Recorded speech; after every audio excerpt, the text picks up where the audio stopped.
এই তো দেখুন বন্ধুরা, আমার বাগানে আরো একটি ফুলের আগমন, সেটা হলো গাঁদা ফুল। অনেক সুন্দর গাঁদা ফুল ফুটেছে। তো অনেকগুলা গাঁদা ফুলই ছিল, তার মধ্যে কিছু হয়েছিল হইলো কইরা। তো ওগুলা কেটে ফেলেছি ওই দিন। আর এগুলো হলো ভোলা হয়েছে। তবে এবার গাঁদা ফুল বেশি বাগানে ভালো হয়নি। প্রতি বছরই আমার বাগানে অনেক সুন্দর গাঁদা ফুল ফুটে, অনেক বড় বড়। কিন্তু এবার আকারে অনেক ছোট হয়ে গেছে। আর ফুল অনেক নষ্ট হয়ে গেছে।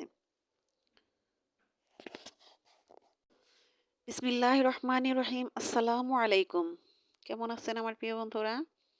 আশা করি আল্লাহর অশেষ রহমতে আপনারা সবাই অনেক অনেক ভালো আছেন। আমিও আল্লাহর অশেষ রহমতে আপনাদের সকলের দোয়ায় আলহামদুলিল্লাহ ভালো আছি। তো কাছে দূরে, দেশ ও দেশের বাহির থেকে যে যে আমার এই ভিডিওতে এই মুহূর্তে যুক্ত আছেন, আমার ভিডিওটা দেখতেছেন, তাদের সবার প্রতি রইল আমার আন্তরিক ভালোবাসা ও শুভকামনা। তো বন্ধুরা, আজকে অনেক সকাল থেকে, অনেক সকাল না, বেলা ৯টা ৯:৩০ হবে, এরকম হবে আর কি। এই সময় থেকে আমি ভিডিওটা শুরু করেছি। তো আমি ঘুম থেকে উঠে আগে আমি একটু হাঁটাহাঁটি করি। তো আমি আমার বাগানের চারপাশ দিয়ে একটু হাঁটাহাঁটি করলাম। আমার বাগানটা আরেকটু সুন্দর করতে হবে, পরিচর্যা করতে হবে। কিন্তু আমি শীতের কারণে পারতেছি না। তো বাহিরের কাজ সব সেরে এসেছি। এখন আমি ঘরের কাজে হাত দিয়েছি। তো ঘরের কাজের যে কাজগুলা করি আমি প্রতিদিন, এগুলো আমি আপনাদের সাথে শেয়ার করি না, করতে পারি না। কারণ আমার ঘরে ভিডিও করতে গেলে কেমন যেন অন্ধকার আসে। ভিডিও করি আবার ডিলিট করে দেই। তো আমি তো কিছুদিন বাড়ির বাহিরে ছিলাম। আপনারা তো সবাই জানেন। তো আমার ঘরের ভিতরে কিন্তু ইঁদুর অনেক উৎপাত শুরু করেছিল।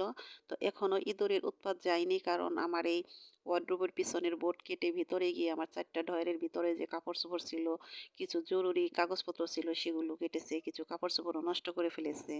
তো আল্লাহর রহমত আছে, যদি আর ২-১ দিন পরে আসতাম তাহলে হয়তো আমার অনেক বড় ক্ষতি হয়ে যেত। যেহেতু কিছু দরকারি কাগজপত্র ছিল, সেগুলোর মধ্যেও ইঁদুরে হামলা করেছিল। তো শীতের কারণে যে ঘরের এই যে উত্তর পাশে যে আমার জানালা আছে, সেগুলো কিন্তু আমি খুলতে পারি না। উত্তরের দিক থেকে কেমন যেন বাতাসে শীত ঢুকে। তো শীতের সিজনে জানালাগুলো বন্ধ থাকে। সে কারণে নাকি বুঝতেছি না, না ফ্লোর কালো দেখেই ভিডিও অতটা ক্লিয়ার আসে না। সে কারণে আমি আমার এই ঘরের ভিডিও অনেক কম দিই। কিন্তু আমার ইচ্ছা হয় যে আমি যে আমার ঘরের ভিতরে যে কাজগুলো করি সেগুলো আমি আপনাদের সাথে শেয়ার করি। শুধু এই একটা কারণে আমি সেই ভিডিওগুলো দিতে পারি না। তো যাই হোক, কথা বলতে বলতেই তো দেখেন আমার ঘরের কাজ প্রায় শেষ। এখন আমি তারপরে আবার এগুলা গুছিয়ে তারপরে ঘরটা মুছে নিব। তো আমাদের এখানে কিন্তু শীত আসলেই অনেক বেশি। রোদ নেই, রোদের কোনো দেখা মিলতেছে না। যদি সকাল ৬টা বা বিকেল ৫টা, দুপুর ২টা, কোনো কিছুই ঘড়ির টাইম না দিলে দেখলে আর কি বোঝা যায় না। একরকমই সারাটা দিন একই রকমই কাটতেছে। তো বন্ধুরা, জানি না কে কে এই মুহূর্তে আমার ভিডিওটার সাথে যুক্ত আছেন। তো বন্ধুরা, যদি ভিডিওটা দেখতে দেখতে লাইক দিতে ভুলে যান, প্লিজ মনে করিয়ে দিচ্ছি, একটা লাইক দিয়ে আমার ভিডিওটা কন্টিনিউ করেন। আপনাদের একটি লাইক আমার কাছে অনেক অনেক মূল্যবান। আর এই কাজটি যে বন্ধুরা করে দিয়েছেন সে বন্ধুদের জানাই অসংখ্য ধন্যবাদ। আর নতুন বন্ধুদের বলতেছি, প্লিজ বন্ধুরা, ভিডিওটা সম্পূর্ণ দেখুন। হয়তো কোথাও কোনো একটা অংশ আপনাদের ভালো লেগে যাবে। যদি ভালো লাগে তাহলে আমার এই ছোট্ট চ্যানেলটাকে সাবস্ক্রাইব করে আমার পাশে থাকতে পারেন।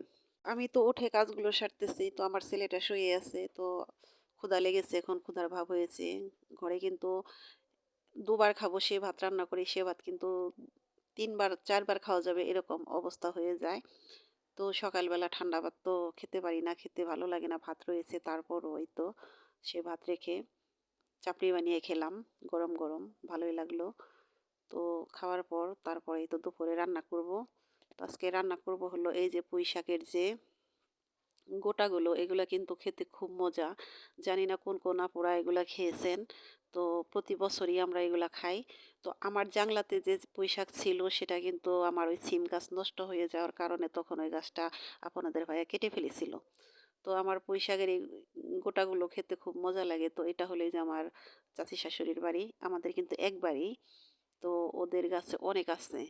তো সেখান থেকে আমি এগুলো তুলে নিতেছি। খাবো আর কি ভেজে। সবাই নিয়ে নিয়ে খাইতেছে। তো আমি এখনো খাইনি। তো আমার অনেক পছন্দের একটা খাবার এটা। এটাকে আলু দিয়ে ভাজি করলে কিন্তু খুব মজা লাগে। তো গাছের টাটকা জিনিস নিজে হাতে তুলে রান্না করার কিন্তু মজাই আলাদা। হয়তো হাট বাজারে কিনতে পাওয়া যায়, কোনো সবজির অভাব নেই, তারপরও বাড়িতে উঠানে লাগানো যে শাকসবজিগুলো থাকে সেগুলো কিন্তু খাওয়া তো ভালোই লাগে, তারপরে কিন্তু তুলতে ওইটাকে মজা লাগে।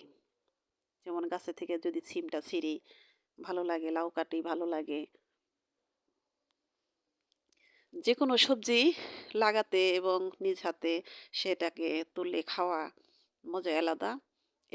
তো এই পুঁই শাকের যে গোটার একটা ছোট্ট একটা গল্প আমার মনে আছে, সেটা হলো গল্প না বাস্তব। সেটা হলো আমি যখন ছোট তখন নানির বাড়ি গিয়েছিলাম, তখন আমার নানি এই পুঁই শাকের যে লাল গোটা হয় সেই গোটা ভাজি করেছিল, সেটা দিয়ে আমাকে ভাত দিয়েছিল। তো আমি সেটা খাইতে গিয়ে ভয় পেয়েছিলাম যে এটা কি এত লাল কেন, রক্তের মতো। আমি সেটা খেয়েছিলাম না। তো পরে যাই হোক সবাই যখন খেলো তখন আমার মা আমার মুখে দিয়েছিল, তখন আমি মুখে দিয়ে খাই। তখন আর কি অনেক মজা পেয়েছিলাম।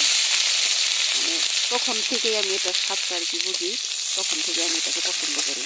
তো লাল পাশে যদি এই কচিটা খাওয়া যায় তখন এটা আরও বেশি মজা লাগে। তো এটা আমি আলু দিয়ে ভাজি করবো, আলু দিয়ে ভাজি করলে কিন্তু ভালো লাগে। তো ভাজি করেছি, খেয়েছিও, বেশ মজা লেগেছে। রেসিপিটা আসলে অনেক মজার।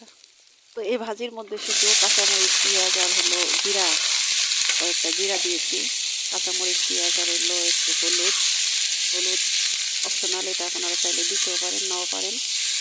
তো ভাজিতে কিন্তু আমি দেখেছি ভাজিতে কিন্তু হলুদটা না দিলে কিন্তু সব ভাজি মজা লাগে বেশি। তো হলুদটা দিলে আর কি দেখতে একটু ভালো দেখা যায়, এই আর কি।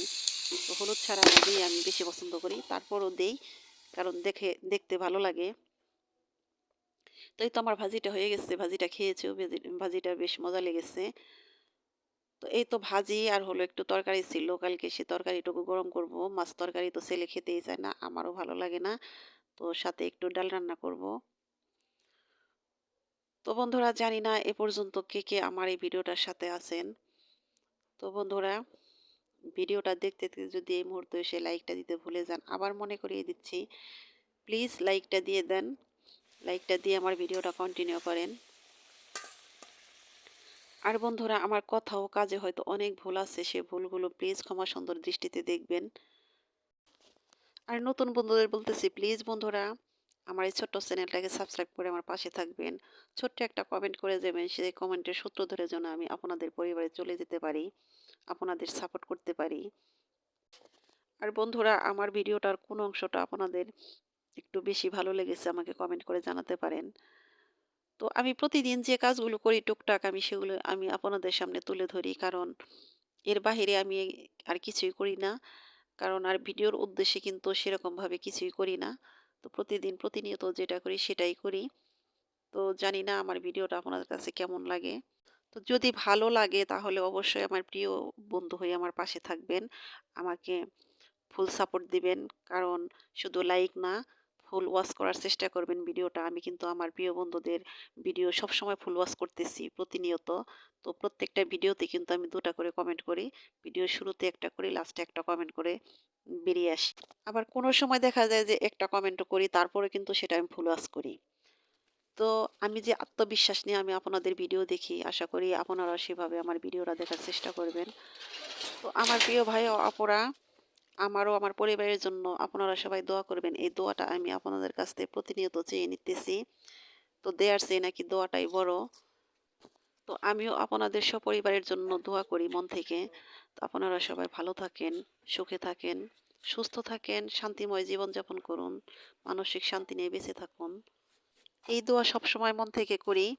তো আজকের মতো এখানেই বিদায় নিলাম। আল্লাহ হাফেজ। আসসালামু আলাইকুম।